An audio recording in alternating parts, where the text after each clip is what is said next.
Alrighty, people. We're gonna get some people rolling in here soon, but I wanted to take a quick second to say that I've been looking forward to this broadcast, Ariel, for quite some time. We booked this a couple months ago, and I'm super thrilled. Episode 11, man, to have Hey, Ariel congrats. Posen with me. So thanks for stopping by, buddy. Appreciate. I'm gonna get my sound effects for you. Uh, Love it. but but thanks for making some time, man. I know you're busy. My pleasure. Thanks for having me. Congrats on your 11th episode. That's a huge milestone, whether it feels like one or not.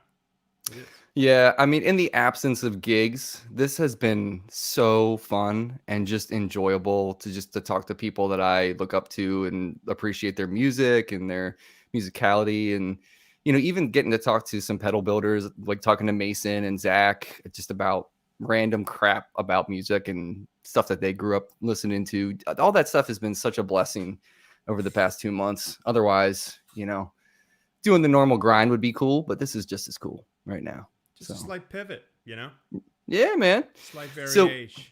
yeah. So when when I talked to you via email, I'd mentioned kind of what we talk about in this program, if you will, about music and stuff that inspired us. And I know you have a very thick, I know the background of you've come from a very musical family. But what was the moment? I always talk to everybody because everyone's stories are different about the moment that you're like, I'm going to play guitar, or I really want to pursue this professionally. When was that, and what was going on? Uh, for playing guitar or playing professionally? Like both, like picking up the instrument, and then like what propelled you to like, I'm going to do this for a living. Well, I started playing piano when I was about 6, and my mom just signed my brother and I up for piano lessons, and it was all good. I just never really connected with it, and this was at a time when it was like 93-ish, Nirvana and Green Day. Well, Green Day was about to blow up. Soundgarden, Rage Against the Machine, Chili Peppers, all these 90s rock bands were the thing. And everyone in school was starting to play guitar, and I wanted to do that. But that music really spoke to me, and guitar in an ensemble, like there was no guitar players I was listening to, it was just bands. And the way the guitar fit into bands was what was really speaking to me. You know what I mean? And Yeah. so there was that, and then there was the Beatles anthology that came out in '94. Oh, yeah. At that point, I guess I was just starting guitar, but that also really spoke to me. Just like that set me on the trajectory from just music, but for guitar as well. So that's when I started playing guitar, and that's what made me play guitar. But I kind of had two moments. I started playing gigs, like for money, not professionally, but I was getting paid for some gigs when I was 14. So I started doing that, and then basically, I've told the story before, so I'll just tell it really quickly. Yeah. I never cared about school. Whatever, did fine, like got through it, but like did not care.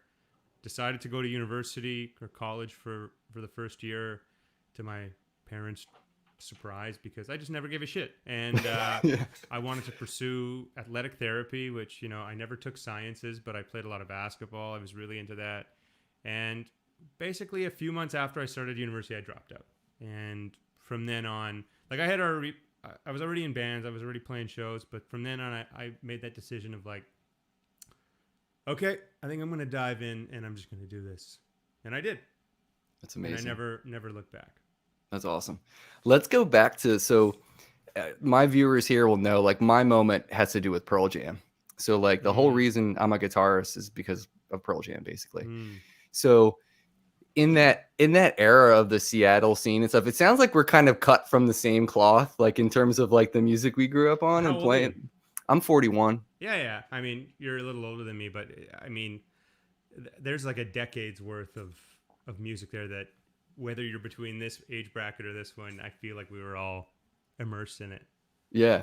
Are there any, like, in talking about like Pearl Jam, for instance, like, are there any, like, are you into those guys? Like, do you listen to their records still? And I have love for Pearl Jam. I never got it like just as invested in them as I do with other bands, or as I have with other bands around that were really popular around that time. like the bands I listed and a few others would definitely be in the running way before Pearl Jam. But I'll never forget the first time I saw the Even Flow video. There was just something about the song, and I know that they were putting out so many great songs before Even Flow, but it was like the first one I remember, and just the energy that was coming off, even though it was a staged show. Hmm. And when Eddie just jumps off the balcony and just falls, and Yeah. there was something about that into the crowd, just like, wow, Rock and it's roll. rock and roll. Yeah, Yeah. exactly. So what about Soundgarden? Like, let's talk about that because I love Soundgarden, and my wife for my birthday this past year got me Super Unknown on vinyl, like the double vinyl of Super Unknown. Nice. And I forgot I was going to the gym before it shut down, and that was like I would listen to Super Unknown every time I went to the gym. And listening to that in headphones, this is gonna sound so cheesy, but like I've never been like a dude to sit and listen to music in headphones. Mm. And that album was the first time I was like, oh, I get it because of how well that album is produced and the songs as well. But like, is there any like Soundgarden memories or stuff that you would pull up? Nothing specific. For me it was Pretty Noose. That was the first song I heard. Mm, And it's just like yeah. holy, like I don't even know what's happening, but that's like the coolest thing I've ever heard. Mm-hmm. And and obviously you get into them a bit more and you go backwards and you realize there's all these other great songs there that have been around long before that one. And they were just not. Yeah, I know I mentioned Soundgarden. They're definitely more. They're ahead of where Pearl Jam would be, but also it's those other bands that I've way more of a connection to. That being said, I loved their last record. The one they put out maybe 2014 or so. It was like Kingdom Animal or something like that, or Yeah, I uh, loved it. okay. I haven't heard that one, to be completely honest. I think maybe part of it is just that like rock and roll, whether we like to admit it or not, has kind of been dead for the like since the early 2000s. And to Mm-hmm. hear a band like that, and there's still a few of them, like you got your Foo Fighters, and there's a few other bands that like still do the same thing. And I mean Mm-hmm. that in the best way. They haven't changed. They haven't tried to mold into what's popular now. They just have stuck to their guns. And I felt like Soundgarden's like they came out and hey, here's another record. And those that aren't too entitled with their fan perception of them were, at least me, I was just like, hell yeah, thanks for more Right. music. Yeah. I'm not gonna complain. Yeah. Did you so as far as like the 90s and like growing up, I was telling you right before this, so I grew up listening to a lot of Canadian bands. And being a kid from the US, my dad, we had satellite TV, so we had Much Music. Nice, yeah. And I used to watch that all the time because there was a lot more music than MTV. There was so much music on Much Music. I mean, I remember watching the Countdown on Fridays. They had all these features that were just all about music videos and Mhm. live concerts, and they would put on festivals, and it was just a different time, man. Oh, totally. Such a different time. But Uh, there's so many bands from Canada that I was exposed to from that, like I Mother Earth, yes. Our Lady Peace. Yep. Speaking of Our Lady Peace, so so with Eddie's passing, Eddie Van Halen's passing, my friends and I were reminiscing last night about going to see them. There's this venue in around Baltimore called Merriweather Post Pavilion, and this was Sammy Hagar era, Mm. but Our Lady Peace opened for them. And my two buds were like huge Van Halen fans, but I was a huge Our Lady Peace fan. So I was like, we got to get there early because the opening band's awesome. You went to Van Halen just to see Our Lady Just to Peace. see Our Lady Peace, yeah. But so like, we were talking a little bit about I'm on the Earth, and you said you were a fan. Like that, so Scenery and Fish is one of my favorite records too. Oh, yeah, man. I mean, they put out Dig before that, Mm-hmm. and Dig again. Like I feel like I discovered all these bands on their second or third records, and then I went back. But yeah, Scenery and Fish, that came out. I want to say late '96, early '97, and the reason I say that is because their concert in Winnipeg, the Winnipeg Arena with Moist, if you remember Moist, another Canadian band. Yeah. Um, that was like my first rock show, and like my parents were in a band, so I grew up going to shows and concerts and festivals, but I had never been to like a rock show where you could smell weed and you saw a bunch of sweaty people and like you just didn't know what was going on and you kind of felt unsafe. Right. But I loved Our Lady Peace so much.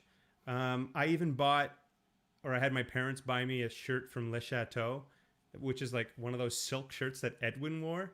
Okay. Do you know what I'm talking about? Yeah, It's yeah, like yeah, yeah, for sure. looks Yeah. so dumb. I don't know Yeah. why. You know, because I was a kid. Right. But anyways, we went to this concert. My first concert ever. I went with my friend Darren and his dad and my dad. But my dad, he worked at CBC for 30 years, which is like the big radio, you know, the broadcasting company in Canada, like NPR's, BBC. And he had some connections and whatnot. And he didn't tell me, but so we went to this show. I was in grade 5. And after the show, he said, why don't we go check out if we can go backstage?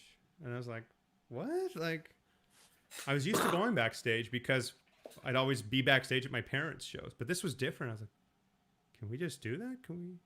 And he was just kind of playing it cool. And sure enough, he took me backstage and like he arranged it. He got us in through a connection. Man. And I got to meet all the guys. I met everyone, and they were so nice. And this is kind of a longer story, but I'll make it really short. No, dude, take your time, man. I want to hear it. So like I'm on cloud 9. I'm meeting my favorite band. I remember asking Jag, the guitar player, like, how did you play that Production, which is a song on Dig, the first album? He's like, oh no, sorry, we asked Bruce, the bass player, how did you play Production? He's like, oh, that was Jag actually. And we were like, what? Like, what's going on? And they were just like, first of all, you know, I know, well, it's all good, but like, I know what it's like to like do a show. You're tired, you're on the road, you're sweaty. A bunch of people might want to, you know, talk to you for some reason.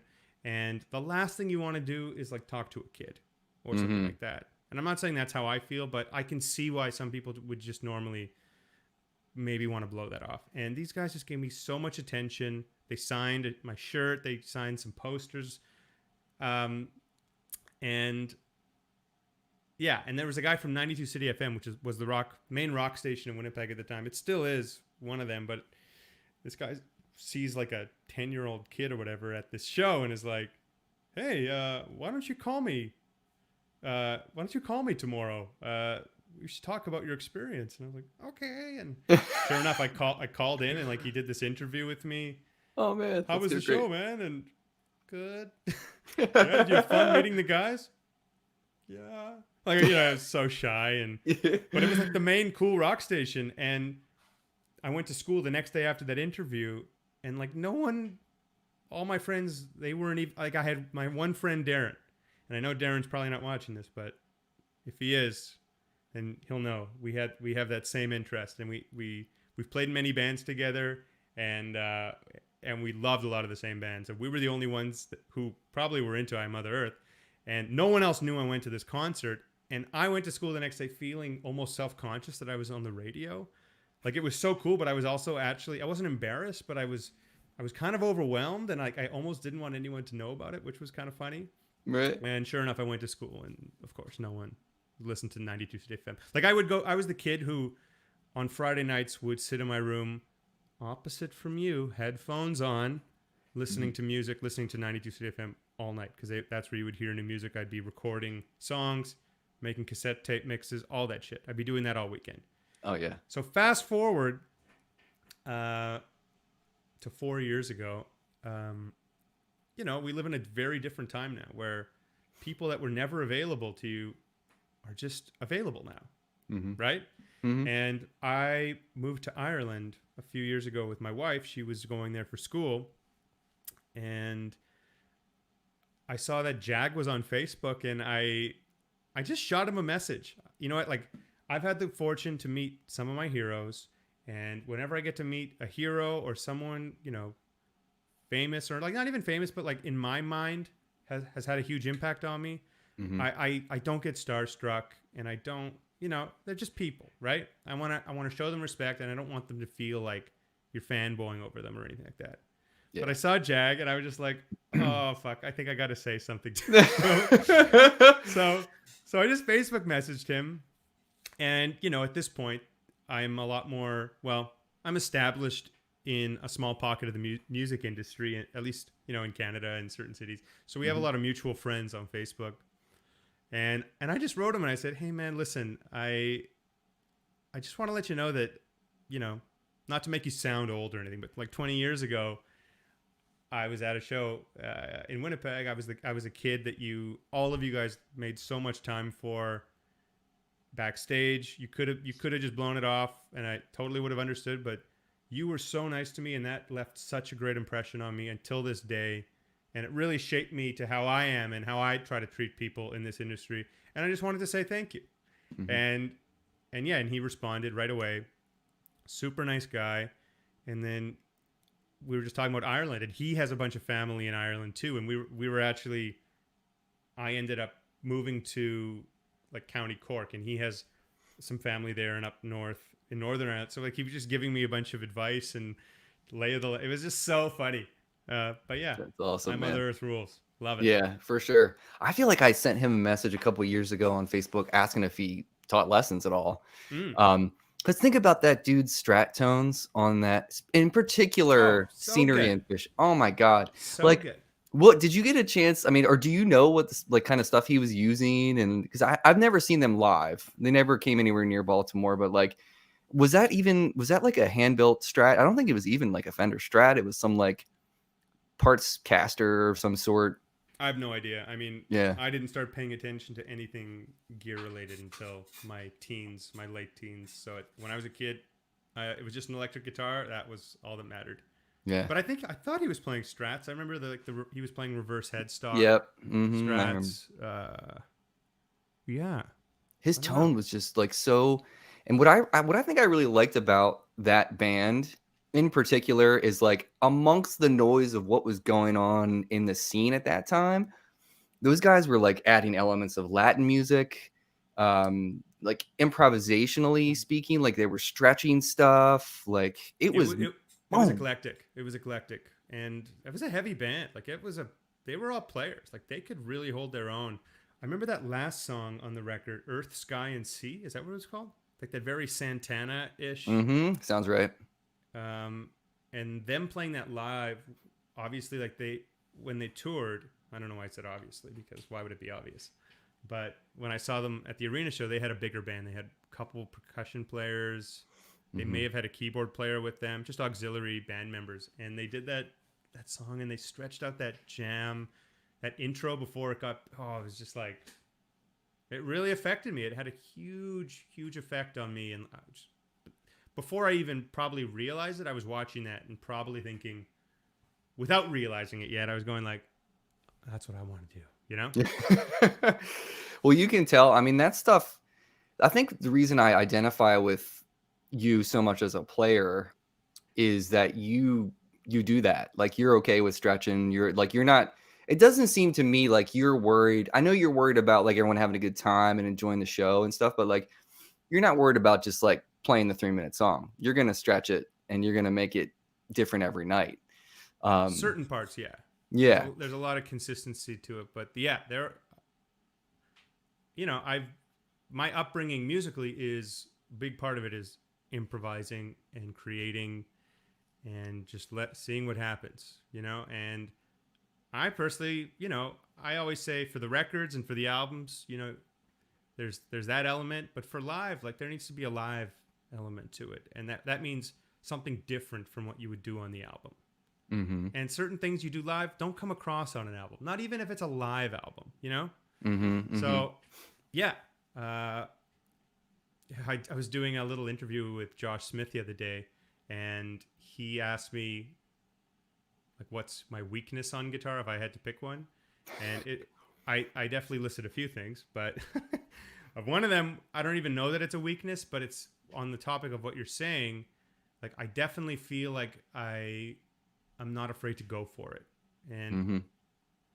if that means me taking it somewhere where it ends up being a flop, if it means me playing some wrong notes along the way, because what am I doing? I'm just going for it. Mm-hmm. But I can't help myself. I like to play a little fearless to a degree because Yeah, it's man. just it's exciting for me, And as long as it's not a train wreck, it can be exciting to listen to as well sometimes. A lot of times it'll fall flat on its face. I will be the first to admit that. Okay? Um, It but doesn't. I when you mean, listen to even the. Yeah. and I was gonna say, even if you do, like, it's still gonna be, it's still salvageable. It's not like a train wreck. I've never heard any train wrecks of any live shows of yours or anything like that. And I've talked about Wayne Krantz a ton on this show because he's another one of my favorite guitar players. So good. Yeah. And all of my favorite guitar players, and I will put you in this camp too, are all, I would say, fearless players. Hmm. Rhythmically, that's really what Wayne speaks to me. Like his sense of rhythm Yeah. is just so profound. And then I would say your harmonic knowledge and melodic knowledge, I would akin, same kind of feeling I get from listening to him for the rhythmic stuff is same for you on that. Well, And thank you. That's some heavy company to be included with, yeah, whether man. I belong or not. I appreciate it. Oh no, dude. I mean, I love Wayne Krantz. That's an inspiring dude. Talk about strat tone as well. You just think second position when you hear Wayne Krantz. When I think of Wayne Krantz, I just think second position on a strat. Yeah, I mean, it's perfect. That I never really used that position either until I started listening to him whenever that was 12 years ago. Because I was like, oh, he's just a neck or, bridge guy. And then I was like, there's this whole other tasty element on a strat that I never really messed with. Oh, dude, yeah. So in the improvisational, like, let's go down that rabbit hole for a minute. Because when Dave Landreth was on here, we were talking about Groovy Mustache. And yeah. So, because I was talking to him about, like, when you're growing up, you're 19, you're playing in bars and you're doing cover gigs and stuff. He was just talking about that band and the kind of music. I was asking him what kind of music you guys were covering and all that. And then I was like, did any of the jam band stuff filter in to Canada? Like, because I grew up, I have older siblings and they were huge Deadheads, still are. But I was at a generation and an age where I wanted something a little bit heavier, and Fish did that for me. So it was still an element of the improv, but like there was like that 90s energy kind of thing that I wanted. Sure, yeah. And he said that you were into playing some of that stuff. Can you talk to me a little bit about that? Yeah. Well, I don't need to go into Groovy Mustache if you guys talked about it. That might be the first interview ever in existence that I'm not talking about Groovy Mustache, unless Dave has talked about it in other interviews. So that's hilarious to me for some reason. I don't know why. But yeah, that band was like some original music and then obscure songs that I would pick, and then Dave would suggest like a Little Feat song or something like that. Right. It would bring us back to earth of like, maybe let's just do normal good songs. And I'd be like, but I want to play the Police and Doyle Bramhall and all. Okay, so nice. Fish. I am not a jam band dude. I went to a Dead and Company show over Christmas last year at the Forum in LA. Took some friends, and no shade. It was great. The energy was amazing. I just don't get it. I'm not invested in the music. So I simply, there's an understanding, like there's no, this is good or bad. Music is so subjective. It's like vegetables. Like, I love carrots, but is it the best vegetable in the world? Well, maybe you hate them, but does it mean they're bad? No, you just don't like them. And, music to me is the same way. And I'm just not invested. I have not put the time in. There's like the Jerry Garcia thing and with the songs and all, there's this whole element. There'd be times where they'd be playing and they'd go into this thing and just like one little musical thing would happen that I wouldn't even notice and everyone would go crazy. I was like, it's kind of cool because like, what a following, but I didn't get it. But to get to your real question, a bunch of friends of mine in high school were big Fish fans. Therefore, they introduced Fish to me, and I got into a bunch of their stuff. I love... You know that one? Yeah, Stash. Yeah. It's been a while, but yeah. I'm not going to even try to play it. But yeah, whatever that record was, I already forget all the album names. But the one with Tube and Stash and Mama's Orchard, is that an album? No. Am I mixing it with another band? Yeah, I think so. So the Let me look it up. what era would have that been? Like, was that like the late '90s when you were being exposed to that, or was that later? Was that early No, for me it 2000s? was early 2000s. So When I was in high Farmhouse, school. Farmhouse. Oh, Farmhouse would have been one. I mean, Billy my Breeze. favorite. Oh yeah. Oh my I'll tell God. you my favorite ones. Okay. Okay. I'll tell you my favorite. Oops. Let me just sift through all these live records. Hmm. Oh, Picture of Nectar. Oh I yeah. think that's the one. That's the one I was thinking of. Yep. Mango song. Llama. Oh man, for those who haven't heard this, listen to these drums. Yeah. I remember Llama. hearing that for the first time, being like, "Come Yeah. on!" It's so good. There you go. So Stash. Oh, Gila Papyrus. You know. Woo! Yeah. So this That guitar album. tone is so great on that Oh, song. and Glide. Yeah. Oh man, I'm gonna save this record. I need to re-listen to it. Thank you for that. It was 1992. I didn't even realize that. That's crazy. Dude, my brother introduced me to Fish. So there was like a whole, I guess, I don't know, coming to manhood type of a situation with music that I had. Yeah. And it was the conduit was the 90s stuff. And then it went through like Cemetery Gates of Pantera and, you know, like, Nice. and into like high school was when I started getting into like the jam band stuff. But like when I heard my brother played Junta for me, and the first time I heard You Enjoy Myself, Mm. just that, you know, and that's like the quintessential Fish song that everyone talks about as far as like what Trey's doing. Yeah. But then like going down that like pathway of their music, because at that point when I had started listening to them, they had several albums out. So Lawn Boy and Right. several of those records were out. But just kind of comparing Jerry and Trey, I was like, Trey's way more my boat. Way more my boat. Same with me. I mean, his tone, his playing, his phrasing. When I like, I was not a sophisticated musician in any way when I was listening to Fish. I was just in high school.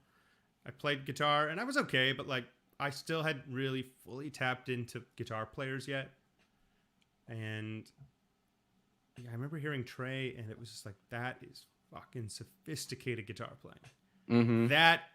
That's like unreachable guitar. That's like how it sounded like to me because it sounded so good. The tone of it was so good.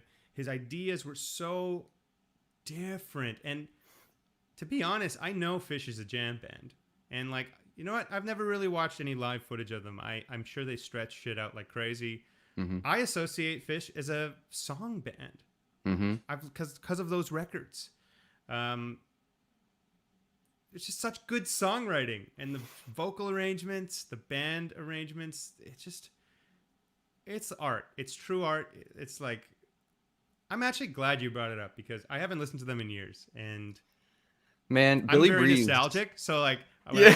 I listen to when Me I listen too, to certain man. music, it takes me back immediately, and a lot of people don't care for that. I kind of like that a lot, so I'm gonna do that. Dude, Billy Breathes is one of my favorite records, and it's one of my favorite records. And I will argue to the death with all my Fishhead friends who are still touring with them and on the road. I'm like, I'm not doing that anymore. I'm a grown ass man. But but I will argue to the death that that's the best record that they put out because of the Billy songs. What year was Billy Breathes again? Man, that might have been 96 or 97. I was just finishing high school, I think, when that came out. I'm just looking at. But like free Farmhouse. Oh, First Tube. I called it Tube, but First Tube on Farmhouse. Mm-hmm. Yeah, you need to dig back into that stuff, man. There's Character Zero. Woo, yeah. Oh man, this takes me back. Waste, obviously. Yeah. I just saw a video of Corey Wong covering that today. Of what song? Covering Waste. Yeah. Cool. From a show. It was like Caleb Hawley was up there, Antoine. They were all singing. It was great. I was like, this is out of left field. I feel like you don't cover a Fish song unless you're like really a Fish fan. Yeah. You don't just hear a Fish song and be like, we should throw that into the set. You need to know and understand how that band works and how that music flows, and it has to have an impact on you. Well, really, the music you cover should really have an impact on you. You shouldn't just cover a song because you think you should cover it. Mm-hmm. But that is such an obscure band to cover, truly, you know? Yeah. And ambitious. So that's awesome. Yeah.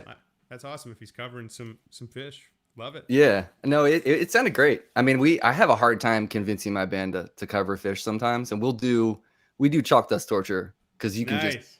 you can just get after it in that song. Yeah. But it is a hard thing. It's not as palpable across the board as playing Ophelia. You know what I mean? Like in a bar scene, I know. which I is know.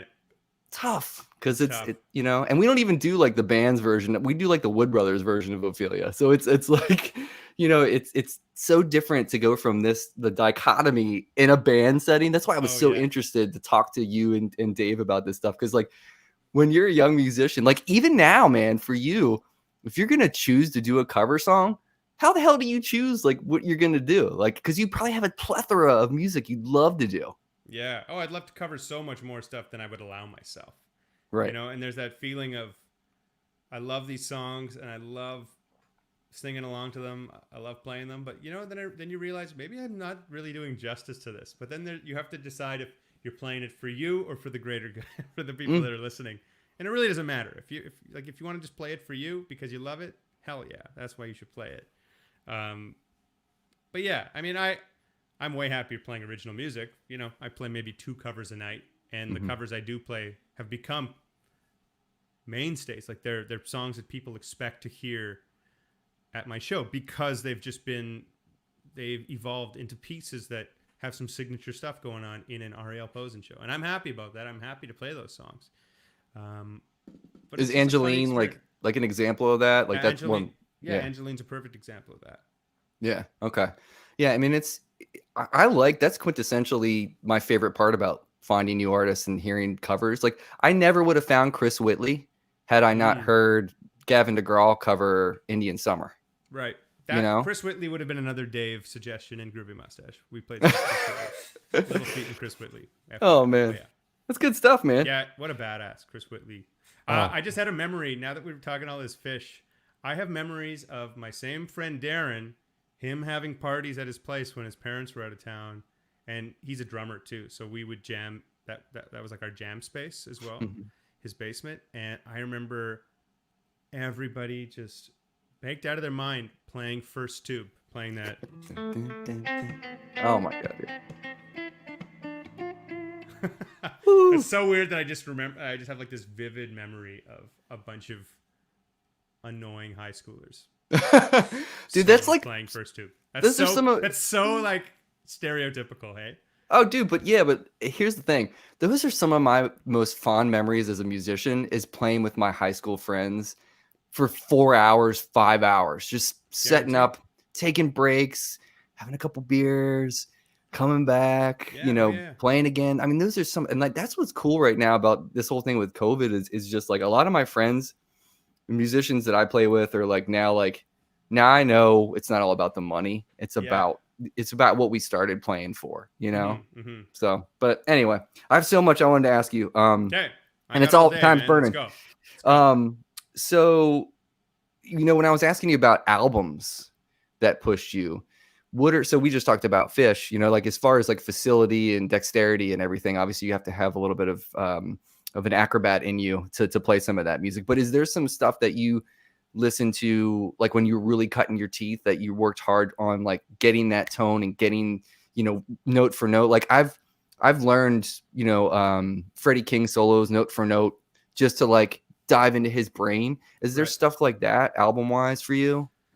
Yeah, well, like I had all these stepping stones, and like the first one, like I said, when I first started guitar, it was all those rock bands in the 90s and Beatles. And it wasn't until I was like 16 or 17 where I started getting into guitar players. That's where I first heard Stevie Ray Vaughan, Jimmy Vaughan, Hendrix, Clapton, Robin Ford, Mike Landau. Like, so who else? There's so many. I'm like forgetting so many of them. But specifically Stevie Ray Vaughan and Robin Ford were huge. Really important. And I would transcribe a lot of stuff. I was learning all of that.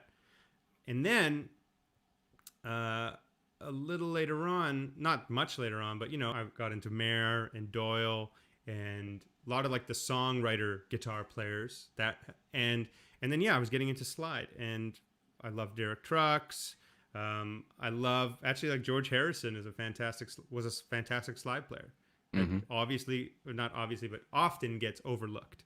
And there's a fella from Canada named Kevin Bright, and I heard him for the first time probably maybe 2006 or so, and that was kind of another stepping point for me. That's what moved me Mm-hmm. to get into open tunings, to get into slide, and I just like heard the guitar in such a different way that really moved me, really had an impact on me.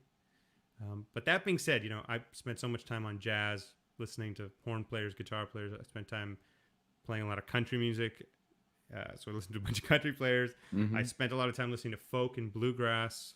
In fact, like I'd say from 2009 till to today, but like I had a couple years there where I was only listening to that like newgrass stuff, like Uncommon Ritual, Edgar Meyer, Mike, Oh uh, wow. Chris Thiele, sorry, Edgar Meyer, Mike Marshall, and Bela Fleck. Bunch like Chris Thiele stuff, Punch Brothers, Mm-hmm. all these great singer songwriters. It was just like, oh, it's just like an endless list of everything. And all that stuff, whether you realize it or not, shapes me just into however I sound. I wouldn't be that without all those different things I've listened to. Yeah. And that's the same for you. That's the same for anybody. Even if, like, to be honest, did I grow up listening to a lot of Eddie Van Halen? No. But the stuff I did hear of Eddie, like the songs and the playing, the clips, blew my mind and like definitely had an impact on me and made me think of the instrument in a certain way. And it held such a high standard that I always assumed Eddie Van Halen. When I was a kid and I first heard Eddie Van Halen, I was like, he's like the best guitar player in the world. Like there's nothing he can't play. Like that Right. was the image I just had of him. Mm-hmm. And again, just because I've not invested deeply in the music doesn't mean that, man, I was shook up yesterday. I still am. Like, Mm-hmm. Yeah. so yeah, everything and anything is integral to your musical voice, you know? Yeah. You can hear all those influences come out in you too. Like you can hear, I can't remember when you posted some video. You were doing some flat picking stuff maybe it was like a month ago. You had an acoustic and you were doing some flat picking. And I knew you had those chops in you because you can hear it come out. Like even when you have an electric around your neck, you can hear it. But your bebop. So do you have a lot of bebop stuff like that you worked on throughout the years? Because you can kind of hear that stuff in your hands as well. Something that I also really appreciate about you is your and this is a lot of the greats do this, is your spontaneity with like composition on the spot, like creating something from nothing Mm. that it like actually goes somewhere. You know what I mean? But like I feel like your ability to do that must come from your harmonic knowledge and was bebop part of that? That was, pardon me, it was a huge part of it. Like I said, Okay. I spent a lot of time with jazz and, Robin Ford, if we want to just like throw out some guitar players in, he was the first one where it was like, okay, love the blues. What he does is great, but man, he just, how he goes from a one chord and goes to that four chord. Whatever. I mean, maybe that's not even like a Robin lick, but hearing diminished scale, altered scale, like things like that as a transitionary vehicle to different chords was like, Mm-hmm. and like transcribing a bunch of Charlie Parker, Joe Pass, all that kind of stuff. I love Bill Evans. Like I love busy jazz. I love simple jazz. In fact, I love the most simple standards. I know like real jazz players, you call out Autumn Leaves or something, they'd be like, oh. It's a beautiful But song. those man. are my favorite ones, like the ones that you can sing along to. Those are I could play it over All the Things You Are or Autumn Leaves or Fly Me to the Moon all day. Give me one of those all day and I will play over it. It's like when you start getting crazier changes, like wrong key, but I mean, I've just never spent time shedding something like that as hard, and mass respect for everyone that has put the time in, to properly play over those kind of changes. But that just never spoke to me the same way. Mm-hmm. Did you see those videos Osnoy was doing where he was playing giant steps and like at like 260 BPM and all this crazy shit. Like I did, yeah. Yeah. That guy ain't right, Screw man. that He's guy. Luckily, he's a nice guy. We'll give him a yeah, he pass. seems like it. Tell me what's going on. So obviously you dropped a new single, which is awesome, and I was not expecting anything less. But like, so I know you're gonna drop another single right before the record comes out. Yeah. Yep. And then few songs to come still. Yeah. Okay, cool. Because then can't give away too much yet. But yeah, that's fine. We don't have to get into, because the full record you were saying maybe probably 2021, obviously. Yeah, there's a date set. Again, I don't want to give it away yet, but you're not far off. Yeah. Okay. But we live in this time now where let's not even talk about COVID pandemic times, but we have kind of the gift of no deadline. This is something that we're not used to having as artists, especially where like you plan 9 months in advance, strategically plan this single comes out this day, this comes out. That's kind of done now. Mm-hmm. You know what I mean? And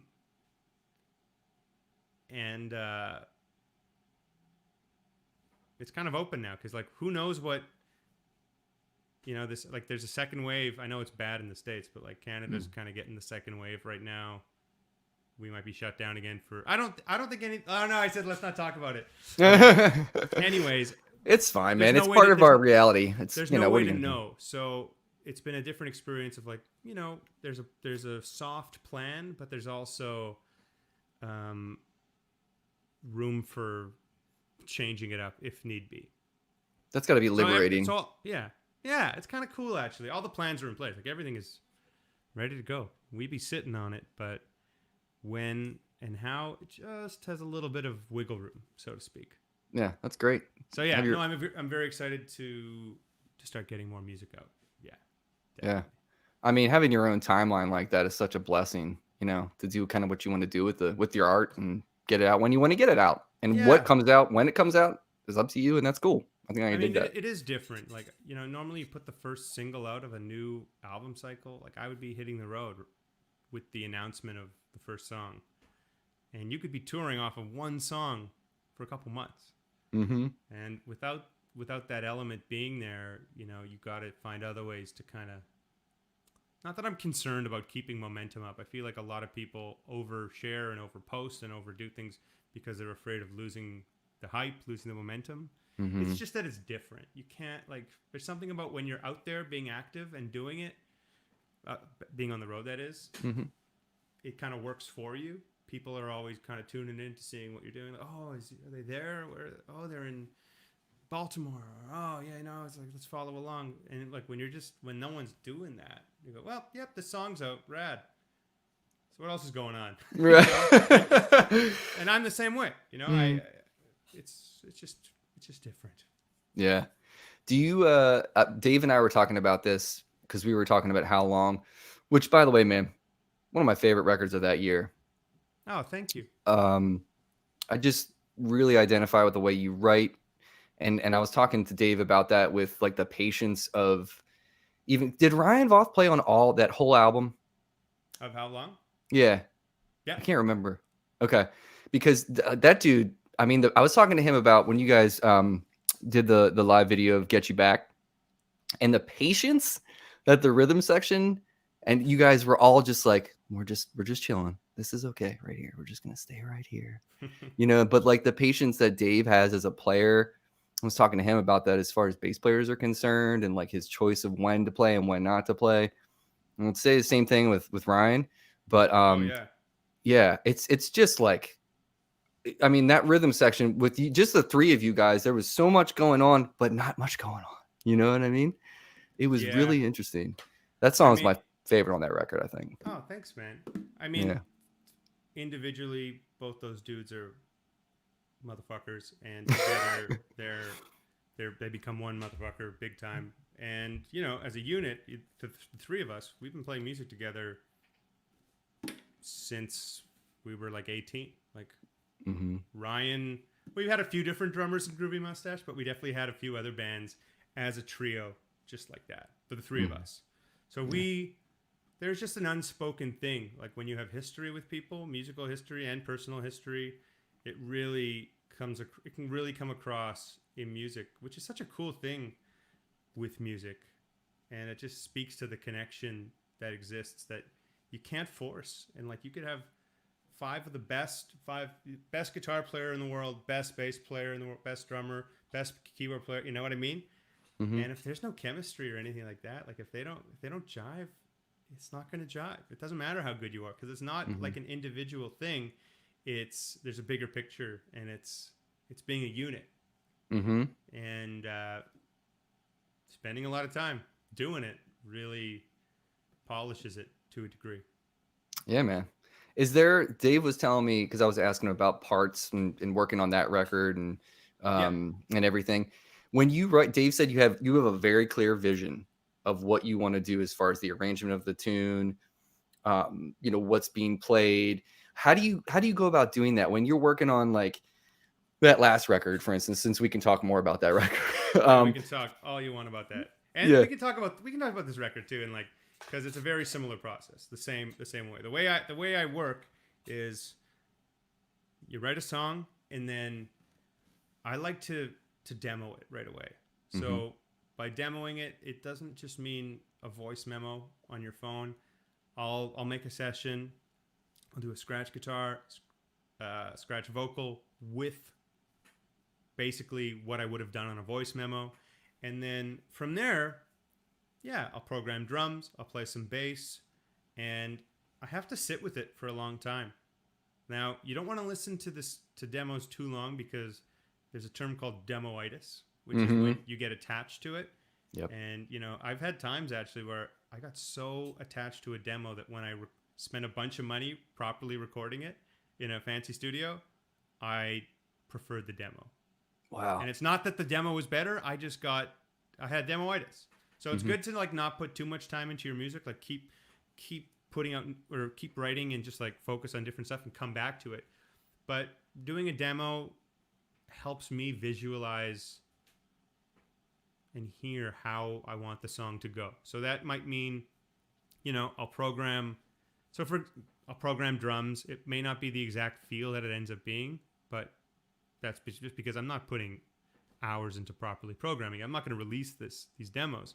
Mm-hmm. And for the bass playing, like I play bass, like not like a guitar player, but I'm not a killer bass player or anything. But I can hold my own. I'll put something down that I think is reasonably appropriate, and then whenever someone plays bass, they'll do it the proper way. You know what I mean? But Right. there are some signature things, even though whoever plays bass on my music is literally a bass player and so much better than me at playing bass, they'll still sometimes take elements that I did because I just have, when you write music, you have an idea and certain things become signature to a degree. So Mm-hmm. they want to keep those elements. And it's just also just being a good session musician is like serving the song, right? All right. What would Pino and what would Paul do? What could, Yeah, yeah, yeah. like, what- Yeah. yeah, Exactly. yeah. So that's And then basically yeah. what do you do for, what I like getting into with people is like, so for BGVs, like what do you Oh, yeah. do for your background vocal arrangements and stuff? Because they always come in when they should come in. You know how sometimes people overdo BGVs and you're just like, bro, that was too much. Like, why'd you do that?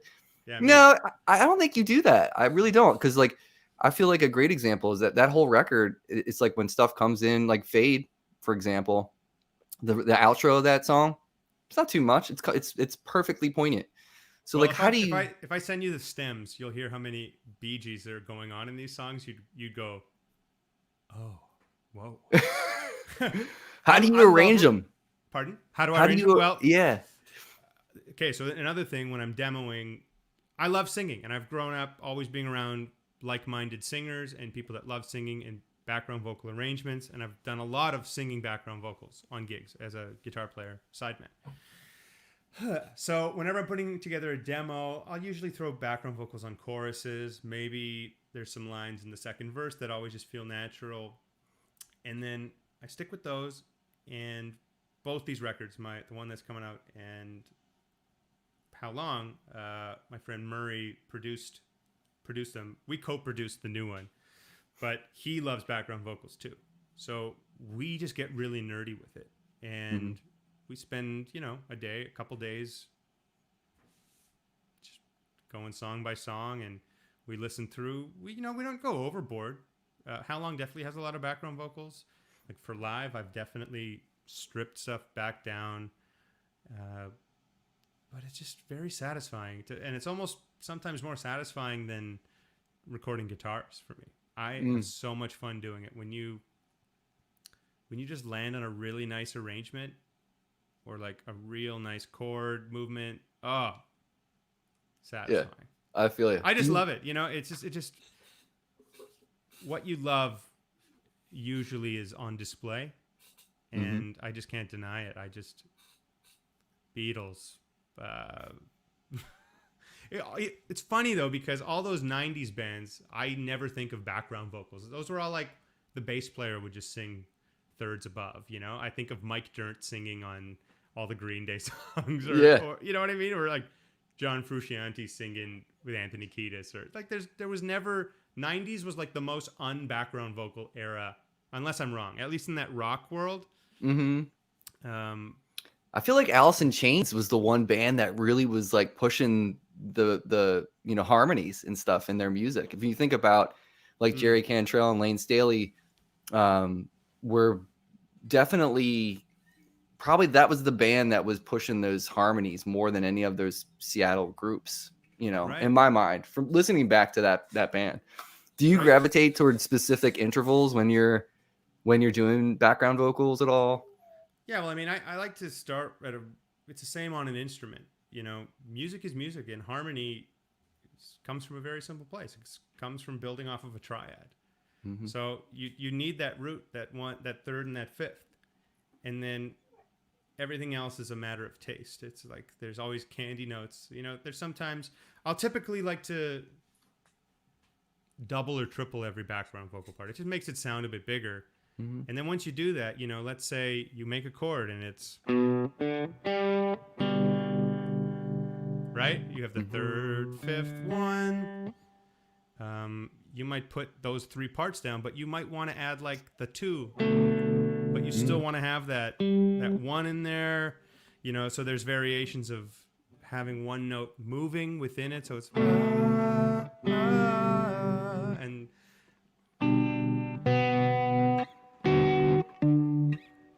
I don't have a favorite interval. This is the short question. Short answer.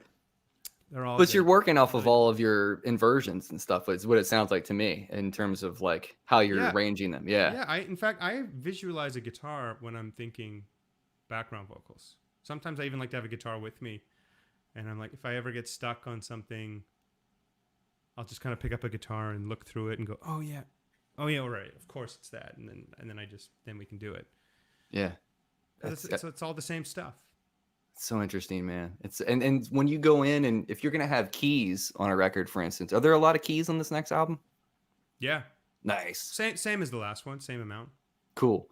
Because when you go in, if you're just coming off of a demo, for instance, are you kind of like, but I hear keys on this one, and I hear specifically a B3, or I hear specifically a whirly. Is it like kind of like that too? Yeah. Yes. I'm typically hearing B3 on almost everything. Whirly and B3 are kind of the sound of my music in terms of keyboard land. I love a good piano. There's a bunch of stuff I've worked on. I can't really talk about it, but you get a good acoustic piano played right. Oh, it's so unbelievably moving. I'm not like a crazy Rhodes fan. Like I know it's a wonderful instrument, but it's actually so different than a whirly. Always leaving room for keys, yet that's not going through my mind. Like when we're tracking guitars, I'm not really thinking. In fact, when I'm recording or producing anything, I want to just go for it as much as possible, even probably assuming like, there's a really good chance we're not going to need this, but like, let's just do it anyways, because we'll always strip it back. Whenever you send to mix, you're always cutting out a bunch of stuff. So there will always be room, and that's what editing and comping is for. It's just for making nooks and crannies for every part to sit in a mix, and for each of their parts to have their moment and have their place sonically, So I'm Yeah. not worried about it when we're going. Just like go full steam ahead, and then we'll worry about that after. There's the odd times I just, you know what, let's not go anymore. Like I think we're good. Like we'll probably get rid of whatever if we keep going anyways. So Mm-hmm. I maybe mean, that's just the producer mind in me. I just like to have options. Better yeah, safe than sorry. that's so smart though. I mean, it's funny because I come from the school of, I mean, my uncle's a bluegrass musician, and he Hmm. like exposed me to the Beatles when I was in middle school. And then when I got to college, I found Jellyfish. Hmm. Do you ever listen to Jellyfish at all? Not really. Oh, dude, check out Spilt Milk. Oh yeah, It's spilt milk. I am familiar with it. I'm just oh, not. I haven't put the time in at all. I mean, I don't think there's ever a time in my life when I'll need to make vocals that big and that wide, like the Queen thing. Right. But like that's what I was saying. Like what you do. That's why I was so curious about how you arrange stuff, is because it's all tasteful. It's all serving the song, which is the end game, in my Yeah. opinion. I mean, Thank it you. sounds like what it is for you too. So, Trying. um, and then someone was asking about, and I'm sure you know you get these questions a lot about like the big strings and everything, and playing slide. So you know what's funny? I'll tell you a really quick story. Is in 2011, I started having problems with my voice, and I'm still having problems with my voice, like physical problems. Like I've been to a bunch of specialists, and like we don't see any nodes or anything crazy, but like my range has changed. So Huh. I at the time, you know, was playing in standard, and I was like, I'm just gonna drop everything down a whole step, and I'll put like 12s on the strat and just play like D standard kind of thing. And then when I saw you were doing with this the short scale and playing in B standard, I was like, well, I'm already like I studied with Joey for a while. Like I met Joey back in like 2015 around there. So I started like he was like, you should try open C. Like if you're already into Derek and you're playing an open E, you know, just do that. And It's the then, you same know, thing. Yeah, for sure. yeah, you might be really interested in that sound. So I was like, oh, okay, well then, and then I saw what you were doing. I was like, oh, well, I can drop from D standard to C standard.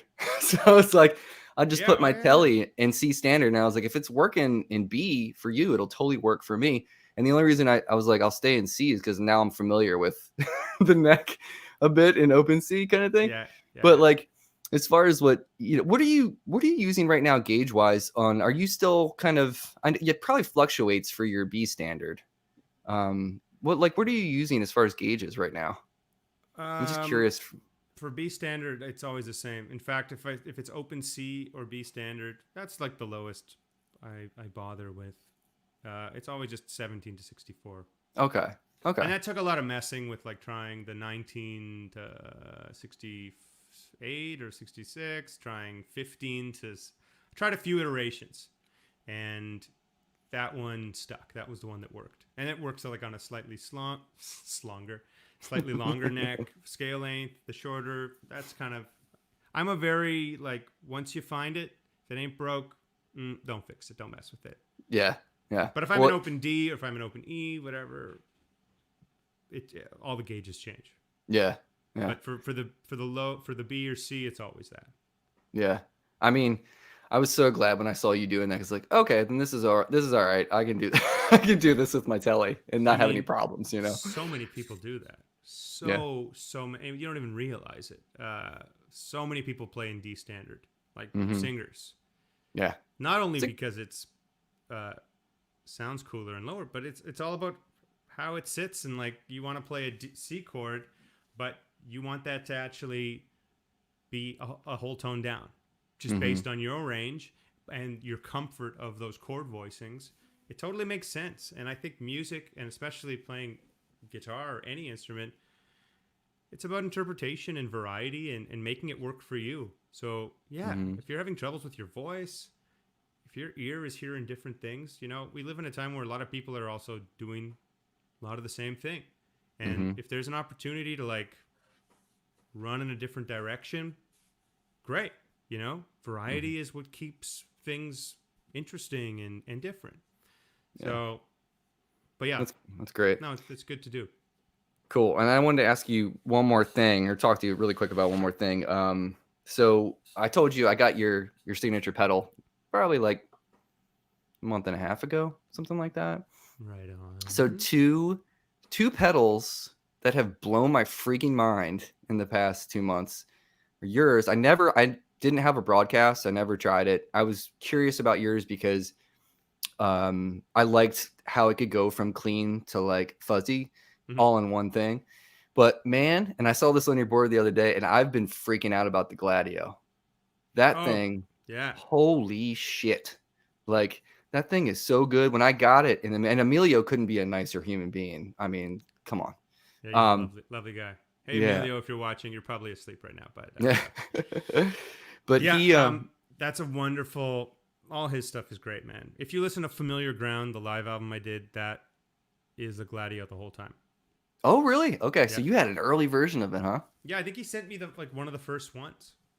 Man, when I got it, I was like, okay, I can sell these 3 pedals. I don't need any I don't need any of this shit anymore. So like I have my first gig since June this Saturday. It's outside, and my board's basically gonna be like the AP, the Gladio, and like the Flint. I'm just like, that's all I freaking need right now, man. That's all you need, man. Is there anything else that's been blowing your mind gear wise, like as far as stuff that you've recently acquired? There is always so much stuff. For pedals, I mean, the Poly Digit is great. I love all the Chase Bliss stuff. I mean, I can't say enough about. Oh yeah, there's too much. I'll show you. I'll just show you one thing that's cool. That's different. Have you played through the Brothers at all? Yeah, I've played through all. Woo, of them. that thing. That one's good. Oh my god. This isn't a pedal, but this is a piece of gear I'm really fond of lately. I got this off a guy who works in LA, the Old Style Guitar Shop. Oh, let's turn that off. Let's turn this on and that off. One sec. Can you hear that? Oh yeah.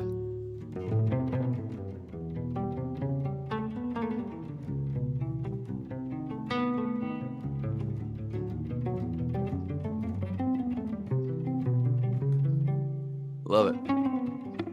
Yeah, just very good for you put a mic on it.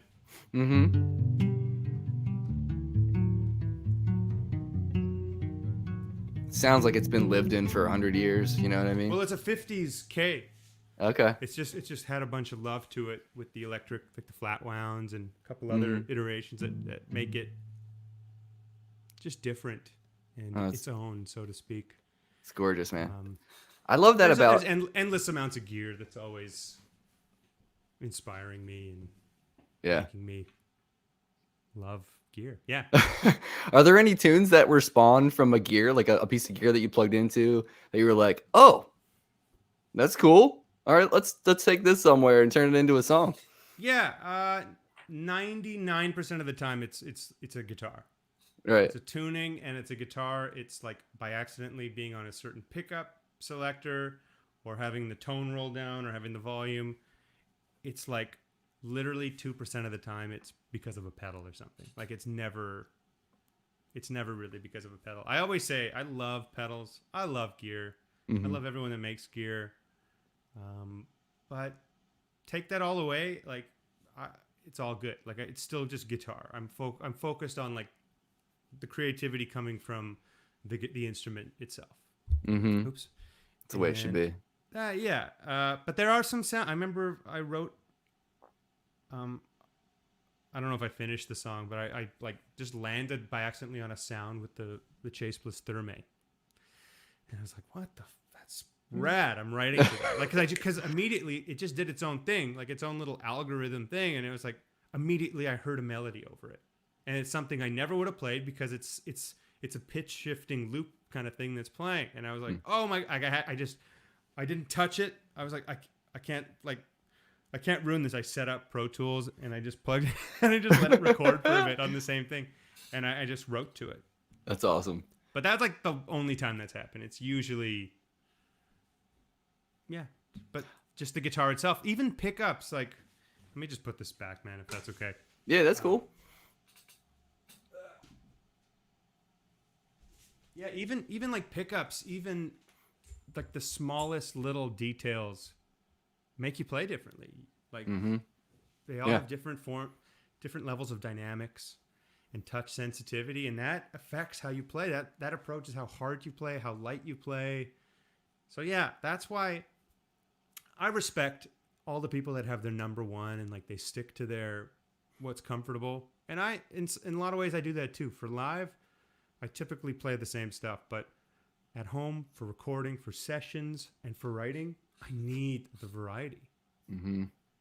Things will get stale for me without that. Not because I get bored and they're bad instruments, or it doesn't work like that. It's like variety for me keeps inspiration going and breeds new ideas.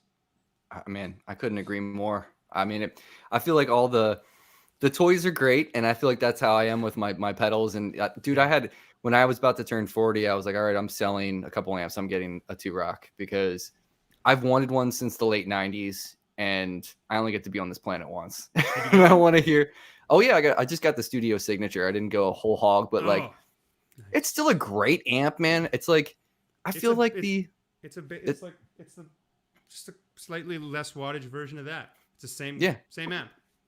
it's great. And it's like Killer. first time I heard it, I was like, man, this is if there's like an HD guitar amp, that's what this thing is. I can't hide behind my sloppy chops here and there now. I Yeah. have to like work on this instrument. You know what I mean?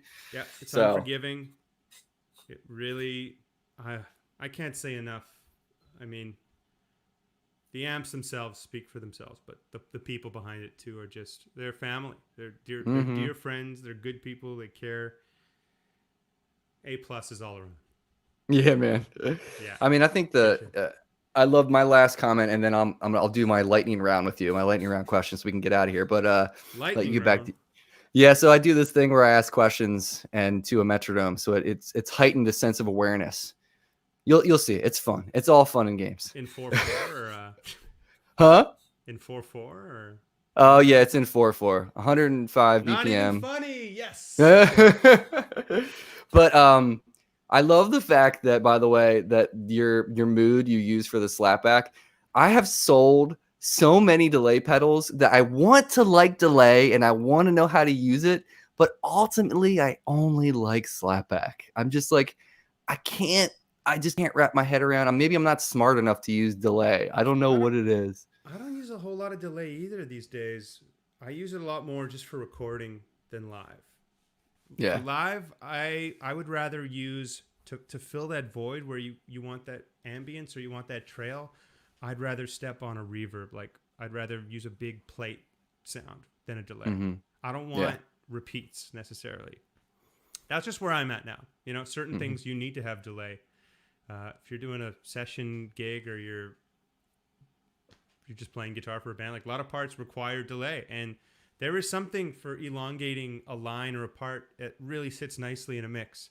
But for what I do these days, yeah, I'm basically all slap all the time, just because, to be honest, when I'm live, it's like I'm thinking about singing, and then I'm thinking about singing in tune, and then I'm thinking about remembering lyrics, and then I'm thinking about, oh yeah, right, like engage with a crowd, try to be funny, talk to a crowd. Oh yeah, and then play guitar, and then oh yeah, there's so many things to think about. The last I thing know. I want to be thinking about is tapping a tempo or using a delay. At least that's just the songs I'm writing right now and the sound. That's just where I'm at. I love delay. I have like so many delay pedals, and they're all wonderful. And like I said, when I'm recording, it's a whole different ball game. And that's also hmm because I'm just sitting here or there or wherever I am, and it's like you just have the time. You're not on the spot on stage. Yeah, for sure. Um, It's but so great though. slap is a wonderful thing. I mean, hmm I just listen. I remember like Robin Ford. I just heard slap, and I've even set presets through the H9 to give me more of a room sound. Hmm. It's like I have a preset where you could step where you step on it.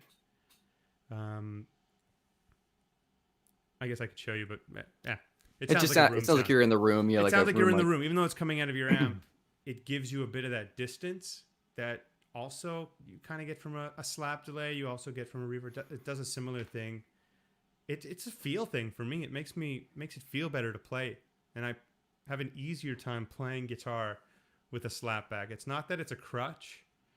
Maybe it's a crutch, actually. I'm not afraid to admit that. Well, I mean, it's It just feels good. inspiring. Yeah. It's inspiring, and it just feels good. And there's no rules, man. There's no right or wrong. You got to just play what feels right. Whatever helps you be you. I keep using my left hand because I'm left-handed, but my camera's here. Nice. All right, so I do this thing. It's called the lightning round get down. Basically, I'm going to ask you 10 questions, and they're all fun. It's nothing that's like existential. It's not gonna spur another huge COVID conversation or anything crazy like that. It's just good times. Two dudes, good times. Here we go. There's the metronome. And side note, my wife is brilliant. I was like, man, I wish there was some way I could have like a graphic on the screen. I was telling Baba this, that I would be like a clock. And she's like, dummy, just use your metronome. And I was like, oh yeah, that's right. That's kind of like a clock. You know what, so my wife is brilliant. By episode 20, once you have your own video editor who's sitting in like on another desk in your same room, who's like editing on the fly and putting graphics in, that's when you can start adding the on-screen clock. Yeah. Until then, this is fun. I like the metronome. All right, here we go. Ready? First question is always the same. Always the same. Okay. Lennon or McCartney? Well, being a huge Beatles head, it's both. There's so many am I like on a time limit here? The metronome makes me feel like, okay. No, you're good. I have to explain myself. The cronies in the back are going to shut you down if you don't get going with this. Right. No, I'm just kidding. There's so many Paul songs and things about my perception of him, his appearance even. Him as a person, I so much of it resonates with me, and then there's so much about John's side. Him as a person, it's always like the good guy and the badass. That's how I always thought of them. Yeah. But some of my favorite Beatles songs are John's songs. Some of my favorite Beatles songs are Paul songs. I love Paul's solo stuff, like Wings, more than John's solo stuff. Mm-hmm. But you don't got Beatles without either of them, and it's both for me, man. That's the same thing that Charlie Hunter said. He didn't go into that. He just said both. All right, ready? Yeah. Apples or pears?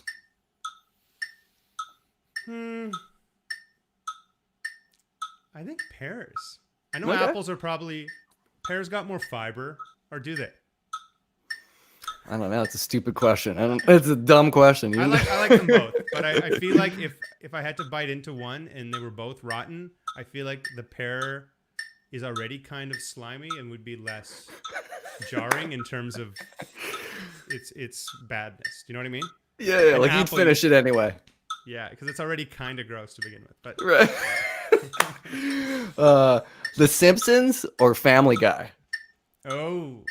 Simpsons for sure. I really do enjoy Family Guy, but when I was watching a lot of either of those shows, I don't know why I keep having to explain myself. You just want the one answer, right? No, you can go there. Simpsons. I don't care. Simpsons. Okay. Yeah. Okay.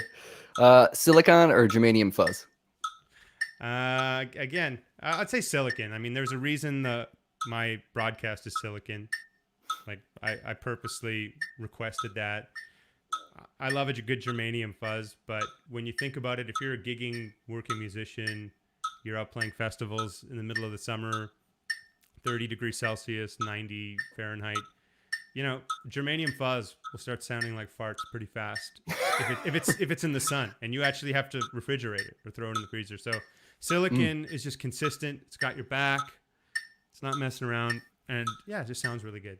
Nice. I like them both. I'm such on the fence, but silicon for sure. I know. I had my buddy let me borrow his sun face that was germanium, and I liked it. But then when I put it against Jesse's silicon fuzz, I was like, I like this better. I don't know what it is about Jesse's fuzz, but like, maybe this analog man thing's not for me. I don't know. Look, man, I'll be honest. If you blindfolded me and said, okay, one of these is the same pedal, these are both King Tone mini fuzzes, or Analog Man, one's germanium. I wouldn't be able to tell. I probably couldn't tell the difference. All right, cool. The lake or the ocean? That's tough. I used to go to the lake with my family, and I'd always get bored. But going to an ocean is pretty exciting. It means you're in an exciting city. It means you're on a coast somewhere or an island somewhere. And to me, growing up in the prairies, which is right in the middle of Canada, like no water around, just lakes, that's always more intriguing and exciting to me because I'm just used to the lake, I guess. So ocean, yeah. All right, cool. 1x12 cabinet or 212? Again, I'm fence sitting. I mean, if you're lazy, you can get almost everything you want out of your sound with a 112, and it's not going to break your back. And for recording, you're only going to really mic one speaker anyways. But for live, 212 all day. Yeah. All right, cool. Experience or Band of Gypsies? I don't have a strong feeling, to be honest. I think Band of Gypsies is more badass. There was a bit more mystique about it, and it was just. I know it's not. When I think of them, when I think of that project, and I think of those songs, there's something exclusive about it. I can't quite explain, and it sounds like it in the music. Mm-hmm. It's kind of funky too. I mean, it's got a funky thing to it. So, all right. And speaking of Jesse, if you have to choose between these two, you go into a gig. You can only take one of these. Would you take the Blues Power? Or would you take the Duelist? Oh, I would for live. I would take the Duelist because I'm just so much more used to it. Blues Power is great though. The way I use it, I like it either as a boost or as an overdrive. It's fantastic. I find it's a little more saturated than the Duelist, which I'm looking for headroom and more control of dynamics. And I'm not knocking the Blues Power because I love it, but I'm just more familiar. The Duelist is more home for me. So I would choose that. All right. Space travel or time travel? Ooh, I think time travel. Okay. Yeah. Any particular reason? Well, time travel can go both ways, right? Yeah. You can go in the future and you can go in the past. So why not? There's a lot of stuff I'd love to check out and experience, and there's probably a lot of stuff down the road that none of us will get to experience, but with time travel, you probably could. Yeah, man. Both would be sweet, but time travel, yeah. All right, cool. And this is the last one. Sometimes this is hard. Sometimes this is super easy. Okay. Stevie Ray or Stevie Wonder?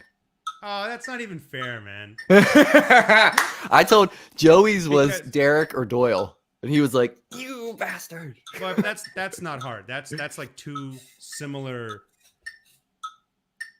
That's those are two peas in a pod. I know, that's why I did this one. Stevie Ray and Stevie Wonder is like, sorry, didn't mean to read the mic. It's so different. I mean, oh man, I wouldn't be who I am as a musician without either of them. And Stevie Wonder was one of the best concerts I've ever seen in my life. And after I Mother Earth, of course. After I Mother Earth.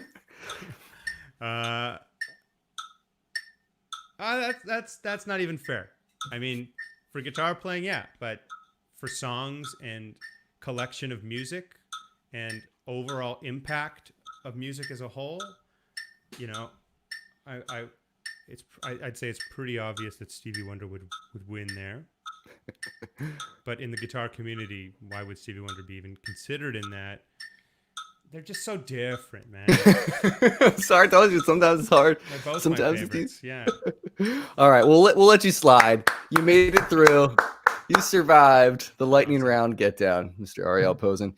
Thank you so much, man, for making time. And I've been really looking forward to chatting with you. I could talk to you all night about music, man. You're such a wealth of knowledge. It's great to hang. Man. Well, thanks for having me, man. This was such a pleasure to hang. Yeah, man. I look forward to your. Yeah, I was gonna say like 100th episode, but oh man, I hope so. Milestones. Yeah, I hope so. We got Jason Shadrick's going to be on this Saturday, so we're going to talk. Oh, nice. He wants to talk all jam band stuff, so I was like, all right, we can go there, buddy. But yeah, just knocking on jam bands, other than Fish, of course. But well, I grew up playing in jam bands, and that's how I cut my teeth. I mean, besides like having a tape player and like learning all of Nevermind to learn how to change positions for power chords. You know what I mean? Like, Yeah.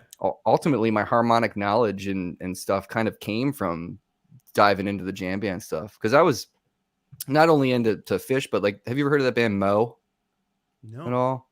They're No. like they're from like Utica, New York. They popped pretty hard, and like they're still playing together, but they were like the next thing below Fish, you know, like when it's like the Dead Fish, like the hierarchy of jam bands, like they were kind of like next in line. And then it's Humphreys McGee now and stuff. Like Oh there's yeah, all these Humphreys, great right. bands. So, but anyway, so yeah, we got a lot of great people coming on. But thank you so much, my friend. Really appreciate Pleasure. making the time. You guys, thanks for hanging out. And yeah, we'll see you Saturday with Jason Shadrick. Cool. Woohoo.